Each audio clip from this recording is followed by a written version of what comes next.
NEET को लेकर पूरे देश में कोहराम मचा हुआ है, जहां सभी छात्र छात्राओं और कोचिंग संस्थान पेपर लीक और ग्रेस मार्क को लेकर सवाल उठा रहे हैं। वहीं दूसरी तरफ सुप्रीम कोर्ट में इसके खिलाफ याचिका दायर की गई थी, जिसमें सुप्रीम कोर्ट ने एनटीए को नोटिस जारी करते हुए नीट में हुई अनियमितता में जवाब मांगा है। बेंच ने यह भी कहा कि काउंसलिंग नहीं रुकेगी और इस तरह की याचिका के साथ इसे 8 जुलाई को सूचीबद्ध किया। मेरे साथ मेरे सहयोगी हर्षजीत हैं। आइए जानते हैं कोचिंग संस्थान और स्टूडेंट्स का क्या कहना है इस मुद्दे पर। जी बलराज, हमारे साथ दुर्गाकुंड में मौजूद एनसीसीआई कोचिंग के डायरेक्टर एसके सर बैठे हैं। वो हमें इस विषय पर बताएंगे और समझाएंगे। सर, देश भर में पेपर लीक की न्यूज़ आ रही है, अन्य राज्यों से भी न्यूज़ आ रही है, जिस पे एनटीए ने सफाई में भी कहा है कि ऐसी कोई बात नहीं है, पेपर लीक नहीं हुआ है। आपको क्या लगता है, क्या पेपर लीक हुआ है? लीक तो हुआ है, इसमें एकदम मतलब मानने वाली कोई बात ही नहीं। सुप्रीम कोर्ट में भी केस चल रहा है, उसमें कई जगहों का ऐसा आया है कि लीक हुआ है। और सीधा साधा उसका जो एग्जांपल है कि एक सेंटर पे 8 बच्चे 720 में 720 पा रहे हैं, 720 आउट ऑफ 720 पा रहे हैं। तो इससे सीधी बात होता है कि एक सेंटर से 8 लड़के कैसे, तो पेपर लीक तो हुआ, ये कन्फर्म है। और सर, ये जो ग्रेस मार्क वाला सिस्टम है, जिसमें एनटीए ने एक फॉर्मूला अपनाया कि जितना टाइम लॉस हुआ है उसी के हिसाब से उन्हें नंबर दे दिए गए, तो आपको नहीं लगता कि अगर ग्रेस मार्क के बजाय जितना टाइम लॉस हुआ था उनको उतना ही एक्स्ट्रा टाइम दे देते, ये ज़्यादा ट्रांसपेरेंट होता और ज़्यादा विश्वास करने लायक होता? इस पर आपका क्या कहना है? सबसे पहले तो ग्रेस मार्क्स का फार्मूला अपनाना ही नहीं चाहिए, टाइम का फार्मूला में भी अपना सकते थे। ग्रेस मार्क में सबसे बड़ी समस्या ये है कि बहुत ऐसे लाखों की संख्या में बच्चे हैं जिनको नहीं मिला है। हमसे हम लोगों से भी बोलते हैं बच्चे कि सर हमारा भी टाइम लॉस हुआ है, हमारा भी हुआ है, हमारा भी हुआ है। बहुत सारे कारणों से बहुत सारे बच्चों का हुआ है। तो एनटीए ने कैसे डिसाइड किया कि किस किस बच्चों का लॉस हुआ है? हर एक सेंटर के बच्चों से क्या 25 लाख फॉर्म डाले हैं, तो क्या 25 लाख बच्चों से पूछा गया कि केवल सेंटर वाइज कर दिया गया, उसी के अनुसार मान लिया गया? तो ये तो फार्मूला बिल्कुल समझ में नहीं आ रहा है और ग्रेस मार्क्स होना ही नहीं चाहिए, चाहे किसी भी कीमत पर। बिल्कुल सर, ग्रेस मार्क का तो सिस्टम बहुत दिक्कत है और भी समस्याएं हैं, लेकिन अगर अभी आपकी या अन्य शिक्षकों की क्या डिमांडें हैं एनटीए से या उनसे जुड़ी जिम्मेदार एजेंसियों से, और रीनीट पर आपका क्या ख्याल है? रीनीट तो अगर देखा जाए तो होना चाहिए, लेकिन उसमें भी सबसे जो स्पेशल बात है हमारे समझ से लगता है कि जो ग्रेस मार्क्स है वो हटाना चाहिए, ये कन्फर्म हटा देना चाहिए। और दूसरा, जहाँ जहाँ पेपर लीक हुआ है, इसमें एक टीम गठित हो और जहाँ जहाँ पेपर लीक हुआ है वहाँ पर रीनीट हो जाए, कम से कम। ये तो मतलब मिनिमम ये रिक्वायरमेंट है। बिल्कुल सर, जितना हम देख पा रहे हैं कि बच्चों पर भी इसका प्रभाव पड़ रहा है। तो सर, मेरा अगला और आखिर क्वेश्चन उसी पर है कि जैसा हम देख पा रहे हैं कि ये रीनीट का पूरी प्रक्रिया या जितनी भी कंट्रोवर्सी चल रही है, इससे बच्चों पर क्या प्रभाव पड़ रहा है? बच्चा बहुत कंफ्यूज्ड है कि हम करें क्या। मार्क्स 650 प्लस मेरिट जा रही है, तो बच्चे बहुत सारे सुसाइड भी केस सुनने में आ रहा है। आखिर क्यों कर रहा है? क्योंकि 720 में कोई भी जनरल सोच सकता है कि 720 में 650 प्लस मार्क्स जो है वो आपका आ रहा है कट ऑफ। तो बच्चा क्या करे, कैसे पढ़ाई करे, कितना सोचे, तो ये पॉसिबल नहीं है। बिल्कुल सर, और हमने जैसे देखा भी और रिसर्च की हमारी टीम ने कि जो कट ऑफ है वो भी बहुत हाई हो गया है। फिजिक्स वाला के जो फाउंडर हैं अलक पांडे जी, उनकी एक वीडियो वायरल हुई जिसमें वो कहते दिख रहे थे कि अब इस बार पहली बार ऐसा होगा कि ऑल इंडिया रैंक 1 वाले को भी एम्स शायद ना मिले। जी बिल्कुल, ये सही बात है। और केवल वही नहीं, बाकी मतलब इस इंडिया की जितनी भी कोचिंग हैं, सभी लोग, सभी टीचर्स, इसमें सभी लोग इन्वॉल्व हैं, सभी लोग ऐसा बोल रहे हैं और ये पॉसिबल नहीं है। सर, जैसा कि हमने देखा है कि नीट स्कैम के बारे में इस समय बहुत सारी कंट्रोवर्सियाँ चल रही हैं और एनटीए पर इल्ज़ाम लग रहे हैं कि पेपर लीक हुआ है, जबकि एनटीए ने सफाई में कहा है कि ऐसा कुछ नहीं है, पेपर लीक नहीं हुआ है। लेकिन गुजरात से, बिहार से और अन्य राज्यों से भी खबरें आ रही हैं लगातार कि पेपर लीक हुआ है। आपका इस पर क्या विचार है सर? हमारे इस पे विचार ये है कि एग्ज़ाम के पहले पेपर लीक की इन्फॉर्मेशन पटना से आई थी। उन लोगों ने कुछ, वहाँ की जो भी पुलिस टीम है उसने कुछ पेपर्स भी कलेक्ट किए जो जले हुए स्थिति में थे, और एग्ज़ाम से पहले कुछ लोगों की भी गिरफ्तारी भी हुई, पटना से गिरफ्तार भी किया। और उसके बाद वो लोग आज तक एनटीए से ओरिजिनल पेपर मांग रहे हैं, जो पेपर अभी एनटीए ने अवेलेबल नहीं करा पाया है। तो कहीं ना कहीं ये क्वेश्चन मार्क रेज कर रहा है कि पेपर लीक हुआ होगा। ये जांच के बाद ही पता चलेगा कि रियली वो लीक हुआ था या सिर्फ ये अफवाहें हैं। तीसरा जो मेरा सवाल है वो ये है कि हम देख रहे हैं कि देश में व्यापक तरीके से रीनीट की बातें हो रही हैं। क्या आपको लगता है रीनीट होना चाहिए क्या? और रीनीट के साथ साथ एक और सवाल मैं जोड़ देता हूँ कि आपकी एनटीए एवं जो अन्य जिम्मेदार एजेंसियां हैं उनसे क्या मांगे? देखिए, यहाँ की हर एक जनता, चाहे गरीब हो या अमीर हो, उसकी चाहत होती है कि वो डॉक्टर बने। तो उसे एक ही चीज़ दिखता है कि ठीक है हम नहीं पढ़ पा रहे हैं या हम कुछ कमज़ोर हैं, तो हम थोड़ा टाइम देते हैं। टाइम देने के बाद धीरे धीरे साल 2 साल मेहनत करते हैं। मेहनत करने के बाद वो एक लेवल पे पहुंचते हैं, एग्ज़ाम को क्लियर करते हैं। उसके बाद हमारी गवर्नमेंट ने फीसेस बहुत कम रखी है गवर्नमेंट मेडिकल कॉलेज में, तो उन कॉलेजेस में एडमिशन लेते हैं और एडमिशन के बाद वो पढ़ाई करते हैं। लेकिन यदि ऐसा कोई सिस्टम अडॉप्ट हो जाए हमारे सिस्टम में जिसमें ग्रेस मार्क दिया जाए, तो हमारे देश की गरीब जनता जो किसी वकील के फीस को सह ही नहीं सकती, कोई वकील कर ही नहीं सकती, तो वो हाई कोर्ट पहुंचेगी कैसे, वो ग्रेस मार्क लेगी कैसे? तो ग्रेस मार्क जैसी व्यवस्था नहीं होनी चाहिए। एग्जाम्स को ट्रांसपेरेंट होना चाहिए। एनटीए का गठन इसीलिए किया गया था, सारे एग्जाम्स ट्रांसपेरेंट हो, सारे पेपर्स अच्छे से बने। लेकिन जब से एनटीए आई है, यदि हम एनटीए के इतिहास को देखें और हम सीबीएसई के इतिहास को देखें, तो विगत 3-4 वर्षों में जब से एनटीए पेपर सेट कर रही है, 1 क्वेश्चन, 2 क्वेश्चन, 3 क्वेश्चन, 4 क्वेश्चन हर साल इनके डाउटफुल होते हैं, जिसके ये 2 आंसर देते हैं। इतने बड़े देश में, इतने विद्वत लोगों के बीच में यदि एनटीए पेपर नहीं सेट करा पा रही है, जो पेपर 100% एक्यूरेट हो और किसी भी क्वेश्चन के 2 ऑप्शन अवेलेबल ना हो, तो इससे बड़ी शर्मनाक बात एनटीए के लिए कुछ नहीं होगी।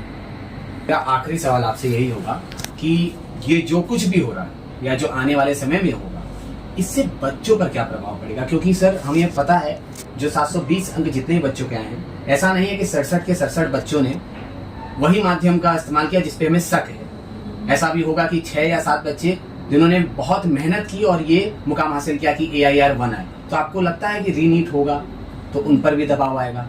क्योंकि कई बच्चे तो पढ़ाई करना छोड़ देते हैं, तो इस पर आपका क्या कहना है? ये आखिरी सवाल है मेरा सर। मैं ये कहना चाहूँगा कि यहाँ AIR 1 का तो वैल्यू ही नहीं है। AIR 1 तो एक अलग पार्ट है। यहाँ तो हम जनता से जुड़े हुए हैं, जनता की बातों को करें। यहाँ तो हमारी जो गरीब जनता है वो मेडिकल कॉलेज में पढ़ना चाहती है, सरकारी मेडिकल कॉलेज से पढ़ के वो निकलना चाहती है। तो जो कट ऑफ है, जो कट ऑफ की बात है, तो वो कट ऑफ यदि इतनी स्ट्रांग मेरिट जाएगी, इतना यदि कह लीजिए ग्रेस मार्क दे के मेरिट बढ़ाएंगे, तो कट ऑफ इतनी ज़्यादा हो जाएगी कि जनता मेडिकल के बारे में तैयारी करना छोड़ देगी। एक नॉर्मल गरीब जनता जो डॉक्टर बना सकती है अपने बच्चों को, विगत कई वर्षों से बना भी रही थी, वो भविष्य में डॉक्टर बनने का सपना छोड़ देगी कि हम तो इतना कट ऑफ जा भी नहीं सकते, हम यहाँ तक जा भी नहीं सकते, हम प्राइवेट मेडिकल कॉलेज अफोर्ड भी नहीं कर सकते। और जो सारी संरचना है, कहीं ना कहीं ये संरचना हमारे समाज को एक दूसरे तरफ डाइवर्ट करके ले जा रही है, जो मेडिकल फील्ड से भागना चालू कर देंगे। तो ऐसी व्यवस्था नहीं होनी चाहिए। पेपर हमारे ट्रांसपेरेंट होने चाहिए। पेपर हमारे कह लीजिए जो हमारे टैलेंट को टेस्ट कर सके, हमारे टैलेंट के अकॉर्डिंग पेपर होना चाहिए। अब हम यदि बात करें दिल्ली एम्स की, तो दिल्ली एम्स में जनरल की 50 सीटें भी नहीं है, और जो भी एनटीए का सिस्टम है, उस सिस्टम के अकॉर्डिंग यदि फर्स्ट रैंक पर 67 बच्चे आए हैं, तो सारे बच्चे दिल्ली एम्स जा नहीं सकते। मतलब हम कह लें तो दिल्ली एम्स जो पूरे इंडिया का, क्या वर्ल्ड का माना जाना इंस्टीट्यूट है, वहाँ पे मेडिकल में एडमिशन लेने के लिए हमें प्रोबेबिलिटी के फैक्टर पर डिपेंड करना पड़ेगा। मतलब हमारी मेहनत जीरो हो गई। हम इस पे डिपेंड कर गए कि हमारी एज ज़्यादा है कि एज कम है, कि हमने फॉर्म पहले भरा या फॉर्म बाद में भरा, तो कहीं ना कहीं ये आने वाले भविष्य में 10 साल बाद जो हमारे देश की मेडिकल व्यवस्था होगी, जो और ज़्यादा बढ़नी चाहिए, कहीं ना कहीं ये उस व्यवस्था को हैम्पर कर रही है और उस व्यवस्था को खराब कर रही है, जिससे लोगों का इस व्यवस्था पर से विश्वास उठेगा और एम्स की जो एक पहचान बनी हुई है एम्स दिल्ली की, वो इस पहचान को नस्ते नाबूद कर देंगे। 10 साल बाद आने वाली जनरेशन इस व्यवस्था पे विश्वास नहीं करेगी कि आखिर जिससे हम इलाज कराने जा रहे हैं वो टैलेंट से आया है या ग्रेस मार्क से आया है। अपने आप में ये क्वेश्चन मार्क। बलराज, हमारे साथ कुछ बच्चे भी जुड़े हुए हैं जिन्होंने नीट की परीक्षा दी है या नीट की परीक्षा की तैयारी कर रहे हैं। चलिए इनसे बात करते हैं। आपका नाम क्या है? प्रिंस भारती। प्रिंस, आप कुछ क्या, जो नीट पर ही जितना भी प्रकरण हुआ है, जितनी भी कंट्रोवर्सी हुई है, जो आपको पता होगा, उस पर आपका क्या विचार है? विचार ये है कि नीट का जो पेपर लीक हुआ है, कई जगह से ऐसे मामले देखने को आ रहे हैं कि पेपर लीक हुआ है, तो उस पर यह है कि कोई एक एनटीए अच्छा क्लियरिफिकेशन करे, जैसे बच्चे भी संतुष्ट हों कि हाँ क्या हुआ क्या नहीं हुआ है। वो आता है कॉन्फ्रेंस कर 4 बजे 4th फ्लोर पे चाय की लगी है, जाकर पी लीजिए, ये कोई बात नहीं हुई, यही बोलकर वो अपने चले जा रहे हैं। जहाँ जहाँ लीक हुआ है नहीं हुआ है, उनको एक पूरा प्रॉपर तरीके से सभी क्वेश्चन को आंसर करना चाहिए उन लोगों को, बिल्कुल। और जैसा कि हम देखे हैं, मैंने भी कई बार देखा और हमने जब बाकी लोगों से भी बात की, तो एनटीए जब भी परीक्षा लेता है तो बहुत तलाशी करता है, आपको पेन तक जल्दी नहीं ले जाने देता है। लेकिन ये पेपर लीक जैसा मामला आया, क्या आपको लगता है एनटीए थोड़ी गैर जिम्मेदाराना हरकतें कर रहा है, कुछ ऐसी चीज़ें कर रहा है जो जिम्मेदारी से नहीं की जा रही हैं, आपको लगता है? जी बिल्कुल, कहीं ना कहीं ऐसा कुछ प्रकरण कहीं से मिले हुए हैं, इससे पता चलता है कि हाँ उसका कहीं ना कहीं उसके जो पूरे बॉडी है, स्ट्रक्चर है नीट कराने के लिए, उसमें कहीं ना कहीं ढीलापन देखने को मिला है, तभी ऐसा हो सकता है। पेपर लीक हो जा रहा है, एक दिन 2 दिन पहले बच्चों सॉल्व कराए जा रहे हैं पेपर लेकर, तो कहीं ना कहीं कुछ ना कुछ ऐसे लूप होल उनके बीच में होगा जिससे पेपर लीक कर आने जाने की संभावना बन रही है। बिल्कुल। और नीट कोई आम एग्ज़ाम नहीं है, आपको याद रखना है, नीट वो एग्ज़ाम है जिसके कंपटीशन में माता पिता अपने जेवर खेत ये तक गिरवी रखते हैं ताकि उनका बेटा कुछ बने और अपने हालात बदले, ताकि वो समाज में इज्जत से रह पाएँ। तो ये जो खिलवाड़ एनटीए या और भी जिम्मेदार एजेंसियां खेल रही हैं, क्या वो इसका जवाब देंगी? क्या वो इसकी जिम्मेदार हैं कि वो जवाब दें? इसके बारे में आप कुछ कहना चाहेंगे? मेरा नाम अंकित कुमार है और मैं खुद नीट में 623 मार्क्स ला रहा हूँ।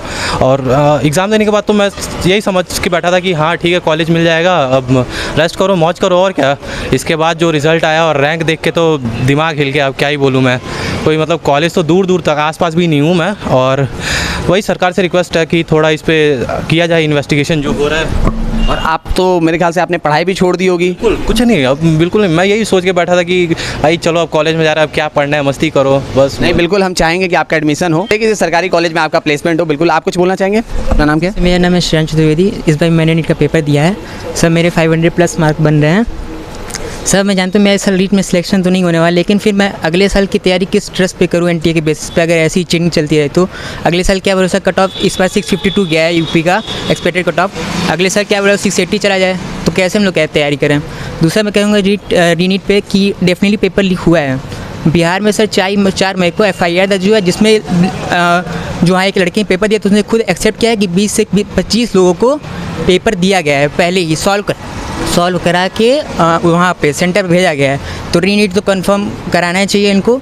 और ट्रांसपेरेंसी की जो बात करते हैं एनटीए बार, इसमें डेफिनेटली उसको ट्रांसपेरेंसी तो रखी नहीं गई है, कई चीज़ों को छुपाया गया है और रीनीट करानी चाहिए सर। बिल्कुल। गार्जियन भी जुड़े हुए हैं, आप गार्जियन हैं किसी बच्चे के? जी, मुझे ये तो नहीं पता है, लेकिन मैं ये कहना चाहता हूँ कि इतने धूप में अपने बच्चों, आपने अभी अभी बोला कि क्या चीज़ें गिरवी वगैरह करके, तो बात आपने 100% सही बोला है कि कैसे कैसे इधर उधर से पैसे हम व्यवस्था करके हम लोग जो है अपने बच्चों को एडमिशन दिलाते हैं। इन बच्चों का सारा ही जो है हम लोगों ने सुना स्टेटमेंट, इन लोगों के दिल के ऊपर क्या बीतती होगी। सरकार को ये सोचना चाहिए कि आप ED लगाकर हर चीज़ को पकड़ ले रहे हो, तो इस चीज़ को आप नहीं पकड़ सकते हो? बिल्कुल आप पकड़ सकते हो, चाहो तो। सैकड़ों बच्चे जो है कि कहीं कहीं जाके इधर उधर जो है तैयारी कर रहे हैं, आत्महत्या कर ले रहे हैं, मर जा रहे हैं बेचारे, कुछ भी कर ले रहे हैं, तो इसका जिम्मेदार कौन है? यही सब जो कि पेपर लीक वगैरह करा के जो बच्चे दिन रात मेहनत कर रहे हैं, उनके दिल पे क्या बीतेगी, उनके माँ बाप के दिल पे क्या बीतेगी? आप इस चीज़ को गौर करें। मैं सरकार से अपील करना चाहता हूँ कि इस तरीके की जो कुछ भी चीज़ें हो रही हैं, आप ED लगा के इधर पकड़ ले रहे हो, उधर पकड़ ले रहे हो, सबको पकड़ ले रहे हो, तो इनको भी पकड़ो आप। जय हिंद। तो अब हम एक आखिरी सवाल इन बच्चों से पूछना चाहते हैं कि क्या रीनीट कराना चाहिए या नहीं? आप सब मुझे हाँ या ना में जवाब देंगे। रीनीट कराना चाहिए? जी जरूर कराना चाहिए। आप ले। हाँ यस सर, डेफिनेटली। तो यहाँ पे सब चाहते हैं कि रीनीट हो। अब देखना बहुत दिलचस्प होगा कि एनटीए क्या करता है। क्या वो ये रीनीट की प्रक्रिया वापस करेगा? क्या वो नीट के एग्जाम्स वापस लेगा? कैमरामैन गुनगुन शर्मा के साथ हरजीत चतुर्वेदी, टाइम्स न्यूज़।